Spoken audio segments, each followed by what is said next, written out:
টাকা, সম্পত্তি, মানি একটা এমন জিনিস যেটা আজ পর্যন্ত কাউরি হয়নি, কিন্তু ভিখারি থেকে বিলিনিয়ার পর্যন্ত সবাই একে পেতে চায়। এটা শুধু একটা কাগজের টুকরো নয়, এটা হলো একটা মারাত্মক নেশা, যেটা আমাদের শিকার ও লোহার সওদাগর রাজায় বদলে দেয়। এই টাকাই তো ছিল যে জঙ্গলে ঘুরে বেড়ানো মানুষগুলোকে আকাশচুম্বী বড় বড় ইমারতে থাকতে বাধ্য করে দেয়। কিন্তু টাকার মধ্যে এত পাওয়ার এলো কোথা থেকে? এটা কিভাবে তৈরি হলো, কখন তৈরি হলো এবং কেন তৈরি হলো? আর এই টাকা আসলে কি? What is money? টাকা এটা হলো এমন একটা কাগজের টুকরো যার নিজের কোনো মূল্য নেই, শুধু এ অন্য জিনিসের মূল্য বলে থাকে। আমরা দিন রাত এর জন্য খেটে থাকি, পরে এই টাকায় অন্য কাউকে দিয়ে থাকি যাতে তার কাছে যে জিনিসটা আছে সেটি নিতে পারি। ওই মানুষটি আবার ওই টাকায় অন্য কাউকে দিয়ে থাকে যাতে সে তার পছন্দের জিনিসটা নিতে পারে। আর এইভাবেই টাকা গোটা পৃথিবীতে এদিক থেকে ওদিক ঘুরে বেড়ায়। জানেন কি এই গোটা পৃথিবীতে কত টাকা আছে? যেটি দেখতে পাওয়া যায় সেটি হলো $40 ট্রিলিয়ন, আর যেটা চোখে দেখতে পাওয়া যায় না সেটা হলো $1300 ট্রিলিয়ন, 1.3 কোয়াড্রিলিয়ন। আচ্ছা, এত টাকা এলো কোথা থেকে? কেই বা বানালো? তো চলুন যাওয়া যাক আজকের জার্নিতে, যেখানে জানবো আমরা টাকার এমন কাহিনী যেটি আপনাকে সত্যি অবাক করে দেবে। আমরা জানবো আজকে সব কিছু যেটা আপনি এর আগে কল্পনাও করেননি। পাথর ও সোনার উপর কয়েন থেকে শুরু করে এমন টাকা যেটি চোখেই দেখতে পাওয়া যায় না, কিভাবে এর পৃথিবীর সকল মানুষের বুঝতে পারা ভাষায় পরিণত হয়, আসলে কিভাবে এই মৃতবস্তু আমাদেরকে গোলাম করে নেয়। তো চলুন যাওয়া যাক আজ থেকে 17,000 বছর আগে, যখন টাকার কোনো অস্তিত্বই ছিল না। 15,000 BC। এটা সেই সময় যখন মানুষ ছোট ছোট গোষ্ঠীতে থাকতো, আর শিকার করা আর কোনো রকম বেঁচে থাকা। কিন্তু শিকার এমন একটা জিনিস যেটা প্রতিদিন পাওয়া যেত না, কিন্তু খিদে প্রত্যেক দিন পায়। এই খিদেই ছিল যে একটা গোষ্ঠী থেকে অন্য গোষ্ঠীতে কিছু দিয়ে কিছু নেওয়া আসা। তোমরা আমাদের তাজা মাংস দাও, আমরা তোমাদের অস্ত্র দেব। এই লেনদেনে উভয়েরই লাভ ছিল, কারণ কোনো কিছু ছিনিয়ে নেওয়া হলে তা একবার উদ্ধার করা হলেও দ্বিতীয়বার কখনোই না। আর এইভাবেই বার্টারিং সিস্টেমের জন্ম হয়, জিনিস লেনদেন করা শুরু হয়। বলা হয়ে থাকে বার্টারিং সিস্টেমের প্রচলন কোথাও না কোথাও মেসোপটেমিয়া ট্রাইবসরাই করেছিল। মেসোপটেমিয়া সাউথ ওয়েস্ট এশিয়ার একটা জায়গার নাম, যেখানে এখন ইরাক অবস্থিত। এখানে মেসোপটেমিয়া ট্রাইবসরা থাকতো। এই বিনিময় প্রথা যেন আমাদেরকে বদলে রেখে দেয়। একে অপরের সাথে লড়াই করা মানুষগুলি এখন একসাথে মিলবন্ধন করে থাকতে শুরু করে, সবাই একে অপরের সাথে ট্রেড করতে শুরু করে। আর 1000 বছর পর যখন মানুষের সংখ্যা বাড়তে থাকে, তখন মানুষ শিকার করা ছেড়েও চাষবাস করতে শুরু করে। তখন বিনিময় প্রথার খামতিগুলো সামনে আসতে লাগে। এত লোকের সাথে ট্রেড করার সময় এটি মনে রাখা কঠিন ছিল যে কাকে কোন জিনিস দিতে হবে এবং কার কাছে থেকে কোন জিনিস নিতে হবে। এই সমস্যার সমাধানের জন্য আমরা ছোট ছোট পাথরের টুকরোর ওপর লিখতে শুরু করি, যার ফলে হিসেব নিকাশের শুরু হয়। আমরা জিনিসের হিসেব রাখতে শুরু করি, কিন্তু এর ফলেও বিনিময় প্রথার যে খামতিগুলো কোনোভাবেই পূরণ হচ্ছিল না। সবথেকে বড় সমস্যা হচ্ছিল ট্রেড করার জন্য একে অপরের সাথে মনোমালিন্য। যেমন আমার কাছে যেটা আছে সেটা তোমার প্রয়োজন, কিন্তু তোমার কাছে যেটা আছে সেটা আমার প্রয়োজন নয়। এর ফলে বিনিময় হচ্ছিল না। বিনিময় প্রথার ফলে লেনদেন খুবই কষ্টকর হয়ে উঠেছিল। এবার আমাদের এমন একটা জিনিসের দরকার যেটা সবারই প্রয়োজন ছিল, আর এইভাবেই শুরু হয় টাকা। এটা ওই টাকা নয় যেটা আপনি ভাবছেন, এটা ছিল কমিউডিটি মানি। আমরা সেই জিনিসকে টাকা বানালাম যেটা তখনকার সময় ছিল সবার প্রয়োজন এবং যেটা আমরা নিজেরাও ব্যবহার করতে পারবো।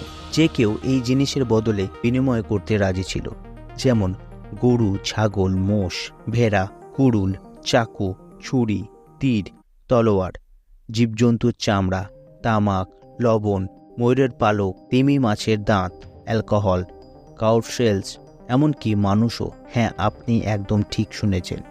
তখনকার সময়ে গোলামদেরকে টাকার বদলে লেনদেনের জিনিস হিসাবে ব্যবহার করা হতো। আর ইয়াপ আইল্যান্ডে তো মানুষ বড় বড় পাথর ব্যবহার করত, যেগুলির ওজন তো 5 টন পর্যন্ত হতো।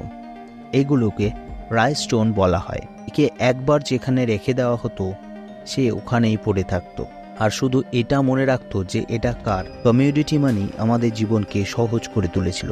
কিন্তু এর একটা বিশাল বড় প্রবলেম ছিল। আমার কাছে থাকা জিনিসটির মূল্য কি তা খুঁজে বের করা খুব কঠিন ছিল। সব কমিউনিটি মানের আলাদা আলাদা মূল্য ছিল। এবার আমাদের একটা এমন জিনিসের দরকার ছিল যার এক বিশেষ মূল্য থাকবে আর যেটি বেশি সময় ধরে টিকে থাকতে পারবে। জীবজন্তু ও অ্যালকোহলের মতো জিনিস সময়ের সাথে শেষ হয়ে যায়। 600 BC। আজ থেকে প্রায় 2600 সাল আগে এনসেন্ট গ্রিকে শুরু হয় মেটালিক মানির। সোনার উপর মিলিয়ে এমন কয়েন তৈরি করা হয় যার ওপর সিংহ ও ষাঁড় বানানো থাকত। মানুষজন রাত দিন পরিশ্রম করে মাত্র 2টো কয়েন পেত, যেটাতে ওদের খাবারটাও জুটত না। ভালো করে দেখুন এটাকে। এটা দুনিয়ার প্রথম কয়েন, দ্য লাইডেন স্টেটার। বলা হয়ে থাকে কয়েনের প্রচলন 100 BC-তে প্রথম চাইনিজরা করে, যারা তামা ও পিতলের কয়েন বানিয়ে থাকত। কিন্তু লাইডেন স্টেটারের মতো এগুলো ব্যবহার করা বাধ্যতামূলক ছিল না। লাইডেন স্টেটারের পর তো যেন কয়েনের ঝড় উঠল। প্রতিটি শাসনকালের রাজারা নিজের নিজের নামের কয়েন বানাতে লাগলো, আর এরপর যে কেউ কয়েনের ব্যবহার করতে শুরু করলো, কারণ এর সাহায্যে ট্রেড করা খুবই সহজ হয়ে গিয়েছিল। কিন্তু একদিক দিয়ে দেখলে মেটালিক মানিও ছিল কমিউনিটি মানি। কয়েন যদি কম থাকে তো বোঝা যায় না, কিন্তু কয়েনের সংখ্যা যদি বেশি হয় তখন এর সব থেকে বড় সমস্যাটা সামনে আসে। 500 BC। এটা ওই সময় যখন ওভারসিজ ট্রেডিং ব্যাপকভাবে চলছিল, আর এই পুরো ট্রেডিংটাই হচ্ছিল কয়েনের দ্বারা। কিন্তু কয়েন যত বেশি ওর ওজনও ততটাই বেশি, আর ওজন বেশি হওয়ার জন্য সামুদ্রিক জাহাজের জায়গাও অনেকটাই বেশি নিত, আর ওকে ট্রান্সপোর্ট করতে অনেক সময় লাগতো, যার কারণে কয়েনের চুরি হবার সম্ভাবনাটাও অনেক বেশি ছিল। তার ওপর আবার কয়েন গোনাতো যেত, কিন্তু এত কয়েন গুনবে কে? এবার আমাদের এমন একটা জিনিস দরকার যেটা হবে হালকা, যাকে সহজে শিপ স্টোর এবং কাউন্ট করা যাবে। খুব বিখ্যাত একটা কথা আছে, everybody like progress but nobody likes change. সবাই উন্নতি করতে চায় কিন্তু কেউ পরিবর্তন চায় না, আর এটাই হয় পেপার মানির সঙ্গে। 1279 মঙ্গোলিয়ার চায়নার রাজা জাঙ্গিস খানের নাতি কুবলা খান, যে বার্ক ট্রি অর্থাৎ গাছের ছালের সাহায্যে পৃথিবীর প্রথম কাগজের টাকা তৈরি করে। আর যেটা আমি বলেছিলাম, মানুষ পরিবর্তন পছন্দ করে না, আর ওরা করবেই বা কেন? তাদের কাছে থাকা ঝকমকে হীরের বদলে শুধু একটা কাগজের টুকরো দিয়ে দিত। কিন্তু কুবলা খানের এই পেপার মানি যে নিতে অস্বীকার করত, তাকে দ্বিতীয়বার অস্বীকার করার জন্য জীবিত রাখত না। আসলে এটা তো পেপার মানি, কিন্তু একে বলা হতো IOU, আমি তোমার কাছে ঋণী, তুমি এই কাগজ নিয়ে যাও, আর যখন খুশি এসে এই কাগজ দিয়ে তোমার সোনার কয়েনগুলি নিয়ে যাও। তখন মানুষ ভাবলো এই কাগজ নিয়ে গিয়ে সোনার উপর বদলানো কি দরকার, একেই ট্রেড করা যায়। আর কয়েনের মতো এই আইডিয়াও চায়নার বাইরে সব জায়গায় ছড়িয়ে গেল, আর অজান্তে এমন একটা শক্তির উদয় হতে চলেছে যে তাকে আটকানো অসম্ভব ছিল, আর এই শক্তি ছিল ব্যাংকস। পেপার মানির জন্য ইন্টারন্যাশনাল ট্রেড এমনভাবে বেড়ে গেল যে IOU মানে এই সময়কার পেপার মানি যে কারোর কাছে থাকতে লাগলো। আর এখানেই এমন কিছু লোক যারা টাকার জন্য পাগল ছিল, তারা লোকের কাছে থেকে সোনার কয়েনগুলি নিয়ে ওদেরকে IOU দিতে লাগলো। কিন্তু IOU এমন একটা জিনিস ছিল যাকে তারা যত খুশি ছাপাতে পারত, আর লোকজনেরাও এই পেপার মানি নিতে থাকতো, কারণ ওদের সোনার কয়েনগুলি চুরি হওয়ার ভয় থাকতো। আর আপনারা তো জানেন ব্যাংক কিভাবে টাকা ইনকাম করে, ধার দিয়ে। এরপর ওই মিনি ব্যাংকগুলি ওদেরকে IOU ধার দিতে লাগলো, যার কারণে শহরের মধ্যে পেপার মানির সংখ্যা প্রচুর পরিমাণে বেড়ে যায়। আর পেপার মানি বেড়ে যাওয়ার কারণে একটা এমন জিনিস সামনে আসে যাকে বলা হয় ইনফ্লেশন, যার মানে হলো বাজার দর বৃদ্ধি। যে জিনিসটার মূল্য 1 IOU ছিল সেটা বেড়ে 10 IOU হয়ে গেল। ওই ব্যাংকে এত সোনার কয়েন ছিল না যতটা পরিমাণ ওই শহরে IOU পেপার মানি ছিল। আর লোকজনে যখন জানতে পারলো যে তাদের কাছে থাকা IOU এর মূল্য কম হতে লাগলো, তখন তারা নিজেদের সোনার কয়েন ফেরত পাওয়ার জন্য ওই ব্যাংকের দিকে ছুটে যায়। কিন্তু ওই ব্যাংকের কাছে ওদেরকে দেওয়ার মতো কিছুই ছিল না। ব্যাংকের উপর থেকে মানুষের ভরসা উঠে যায়। কিছু বছর ধরে কেউ ব্যাংকের দিকে নজরও দেয়নি। এবার ওরা নিজেদের সোনার কয়েন বাড়িতে লুকিয়ে রাখতে লাগলো, যার ফলে টাকার সার্কুলেশন খুব কমে যায়, আর প্রচুর প্রবলেম সামনে আসতে লাগলো। 1816 ব্রিটেন একটা নতুন ল সামনে নিয়ে এলো। যে আমাদের কাছে যত পরিমাণ সোনা থাকবে আমরা তত পরিমাণ পেপার মানি প্রিন্ট করব, যার ফলে বাজার মূল্য বৃদ্ধি হবে না এবং লোন একটা লিমিটে দেওয়া যাবে। একে বলা হয় পেপার মানিকে গোল্ড মানির স্ট্যান্ডার্ড অনুযায়ী করা। দেখতে দেখতে সকল কান্ট্রি নিজেদের পেপার মানি গোল্ড স্ট্যান্ডার্ড অনুযায়ী বানাতে লাগলো, আর ফাইনালি 90s-এ ইউনাইটেড স্টেট গোল্ড স্ট্যান্ডার্ডকে গৃহীত করলো। এই কথাটাকে অস্বীকার করা যাবে না যে যেদিন টাকা তৈরি হয় সেদিন নিজের সাথে এমন একটা জিনিস নিয়ে আসে যেটা থেকে বাঁচা অসম্ভব ছিল, আর ওই জিনিসটা ছিল টাকার খিদে। টাকা যতই হোক কম মনে হয়। যদি আপনার কাছে 100 কোটি টাকা থাকে তো আপনি কেন চাইবেন না যে আপনার কাছে 1000 কোটি টাকা আসুক? টাকা যত খুশি হোক না কেন, মানুষ তবুও একটা জিনিস বারবার বলবে, জাস্ট আর একটু বাস।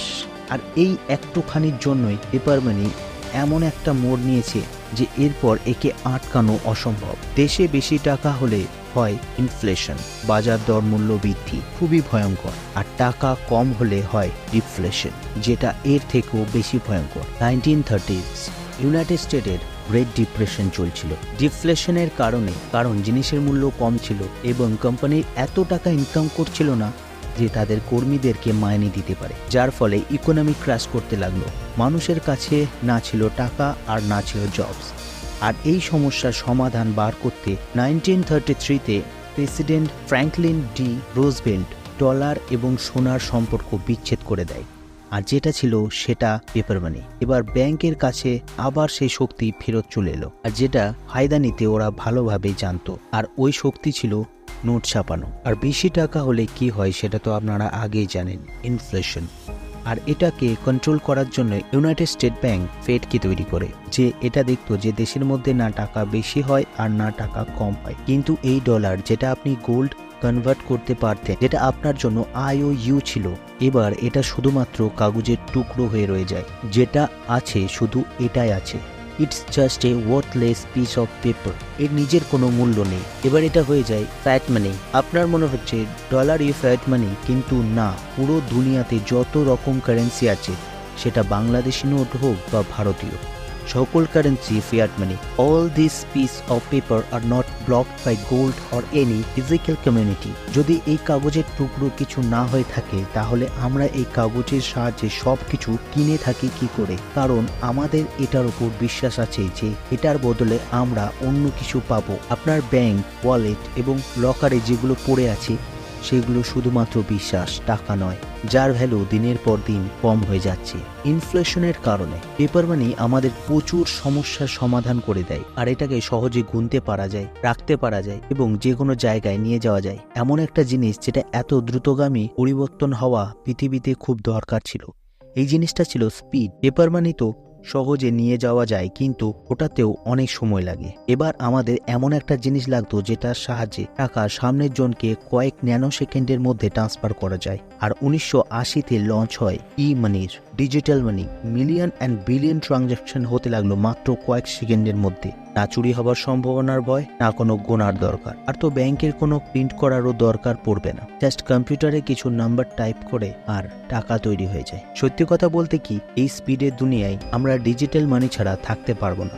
আমরা ঘরে বসে জাস্ট এক ক্লিকে যা খুশি কিনতে পারি। ডিজিটাল মানি পৃথিবীর এক প্রান্ত থেকে আরেক প্রান্ত জাস্ট 1 সেকেন্ডের কম সময়ের মধ্যে পৌঁছে যেতে পারে। কিন্তু ডিজিটাল মানির একটা বিশাল বড় খামতি আছে, হ্যাকিং। একে হ্যাক করা সহজ তো না, কিন্তু অসম্ভব নয়। তাই এসব জিনিস থেকে বহু দূরে 2009-এ লঞ্চ হয়, যাকে হ্যাক করা ইম্পসিবল। আমি বলছি ক্রিপ্টোকারেন্সির সম্বন্ধে। বিটকয়েন নাম তো শোনাই হোগা। Credit card, cheque, online payments, এগুলো সব গভর্নমেন্টের রুলস অ্যান্ড রেগুলেশনের মধ্যে হয়। কিন্তু বিটকয়েন এমন একটা টাকা যার গভর্নমেন্টের সাথে কোনো সম্পর্ক নেই, আর এটা না কোনো ফিয়াট মানি অর্থাৎ না পেপার মানির সঙ্গে যুক্ত, যেটা আছে শুধুমাত্র কিছু নাম্বার। আমরা তো শুধু এটাকে তৈরি করেছে তার নামটুকুই জানি, সাতোশি নাকামোটো, আর কিচ্ছু না। এর ওপর কোনো গভর্নমেন্টের রুলস অ্যাপ্লাই না হওয়ার জন্য একে ইললিগ্যাল ট্রানজাকশনে সহজেই ইউজ করা যায়। যত বেশি ইললিগ্যাল ট্রানজাকশন তত বেশি ক্রাইম, আর যত বেশি ক্রাইম একটা দেশের তত বেশি ক্ষতি। বিটকয়েনে যেরকমই হোক না কেন, তবে এর blockchain technology debit card, credit card এবং অনলাইন ট্রানজাকশনে ইউজ করা টেকনোলজির থেকে 1000 বছর এগিয়ে। একে হ্যাক করা ইম্পসিবল। একটা বিটকয়েনকে হ্যাক করতে 1 বিলিয়ন বছর লেগে যাবে বা তারও বেশি। জানেন কি 2009 সালে যখন বিটকয়েন লঞ্চ করে তখন একটা বিটকয়েনের মূল্য ছিল $0 আর 2011-তে এর মূল্য ছিল $1 আর এখন একটা বিটকয়েনের মূল্য $41,000।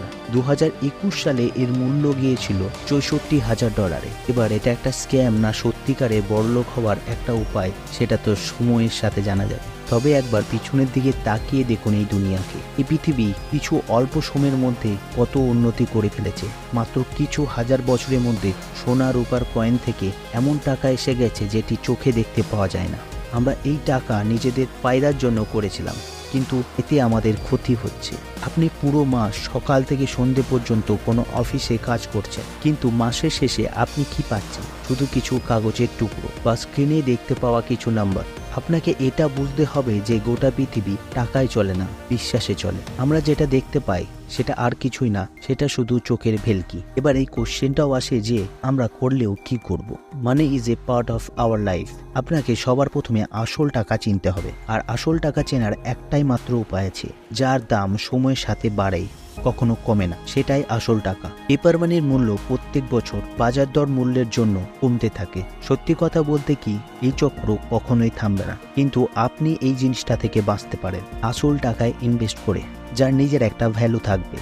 জানেন কি, এই গোটা পৃথিবীতে অবস্থিত সব টাকা যদি প্রত্যেকটা মানুষকে সমান সমান করে ভাগ করে দেওয়া হয়, তাহলে ওই টাকা আবার সেখানেই ফিরে যাবে যেখান থেকে টাকা এসেছিল। কিন্তু কেন? কারণ এই পৃথিবীতে যত ধনী ব্যক্তি আছে তারা টাকাকে বোঝে, তারা টাকাকে জানে, তারা টাকার জন্য কাজ করে না, টাকা তাদের জন্য কাজ করে। আর যেদিন এটা আপনি বুঝে যাবেন, সেদিন থেকে আপনার লাইফ পুরোপুরিভাবে বদলে যাবে। কিন্তু এই সব জিনিস করার আগে আপনাকে নিজেকে ফাইন্যান্সিয়াল এডুকেট করতে হবে। যে সময়টা আপনি বাজার দর মূল্য বৃদ্ধি এবং সরকারের ওপর গালিগালাজ করতে পার করে দেন, সেই সময়টি আপনি নিজেকে ফাইন্যান্সিয়াল এডুকেট করার জন্য ব্যবহার করুন। কারণ কিছুই বদলাবে না, আপনাকে নিজেকে বদলাতে হবে।